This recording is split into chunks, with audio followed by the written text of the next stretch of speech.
How to do conversational hypnosis. Hey guys, it's Nathan Thomas here from keystothemind.com, and I thought I'd shoot for you a few quick little videos on how to use hypnosis and the power of hypnotic suggestion within ordinary conversations.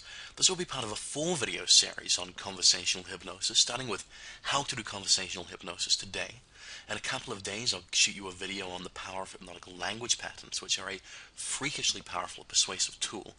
We'll then do another video on one of the most essential skills a hypnotist or persuader could ever learn, which is observation and adaptation. And then I'll tell you a few things I learned from hanging out with what is perhaps the world's greatest living conversational hypnotist. So today let's start with the fundamentals. What is conversational hypnosis?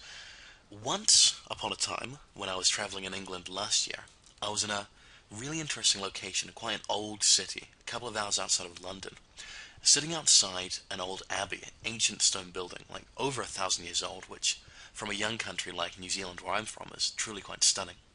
And I met an old fellow dressed, in a leather jacket, sitting and watching the buskers, and I ended up striking up a conversation with him. He had a ponytail on, he looked a bit like a old version of Richard Bandler, although certainly was not him, don't get me confused on that.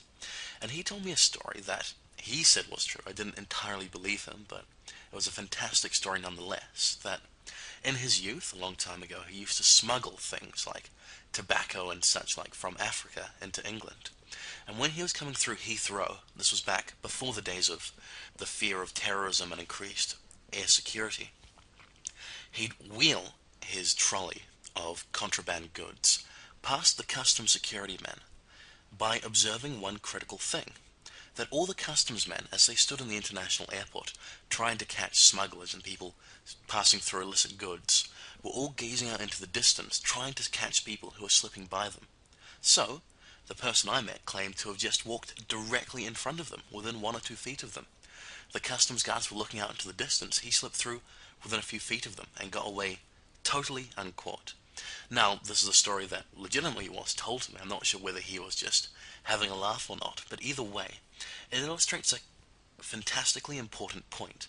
Conversational hypnosis is often defined as the bypass of the critical factor. That is, you're getting in your information, your hypnotic suggestions, at a level at which people are not catching you out. This is true, effective communication, and you're connecting with people so that they really listen, rather than what you say being discarded during the regular everyday melee of useless information and annoying facts. You're going right to the heart of somebody's mind, right to the unconscious mind. You're connecting with them emotionally, and you're motivating them to truly take action and do what you encourage them to do. How it works. We generally define hypnosis as the difference between the conscious and the unconscious mind. Going back to our smuggling metaphor, the unconscious mind is the country that you're trying to get into, whereas the conscious minds are the customs guards trying to catch you out. They're the guardian of the gate, and they try to catch you out and not let people take action. They're an incredibly important part of our psychology, because if we responded to every suggestion and every idea we had, we would be stark raving loony. But when you're trying to connect with somebody at a true level, prime them to respond to you as a street hypnotist or a clinical hypnotist, or just to be more persuasive to help people unlock their own true potential, it can often get in the way, which is why we as conversational hypnotists talk to people directly. We use emotional attention rather than logical attention, and we speak to them in their own language, so they cannot really help but respond.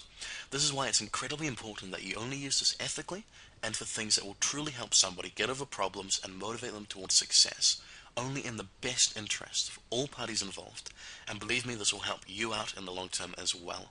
Big time. Now, the key tactic, the one little lesson I'm going to give you today in this first little introductory video, was a conversation I had with an incredibly famous conversational hypnosis trainer, who you've probably heard of. He's called Igor Lidahovsky, and has created some very successful online and live training programs. I was speaking to him a couple of years ago, and I asked him a question. I asked him, if you only had 10 minutes with somebody, and you wanted to teach them something powerful about conversational hypnosis that they could take away and use right away, assuming they knew nothing, what would be the one thing you would teach? And he said he'd teach them, go there first. Now, the idea of go there first is, it's not like fancy language pattern, we'll get to that in the next video, nor is it a psychological trick. All it is the understanding that if you want someone to feel something, feel that yourself first.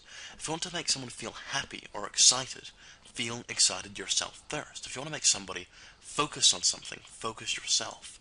If you want somebody to relax, relax yourself. This means that you're more congruent when you're speaking from that state of mind. Your body language, your tonality, all your levels of communication are aligned so that you truly convey that idea to them. It also means that you have a deeper understanding of what it is you're trying to communicate.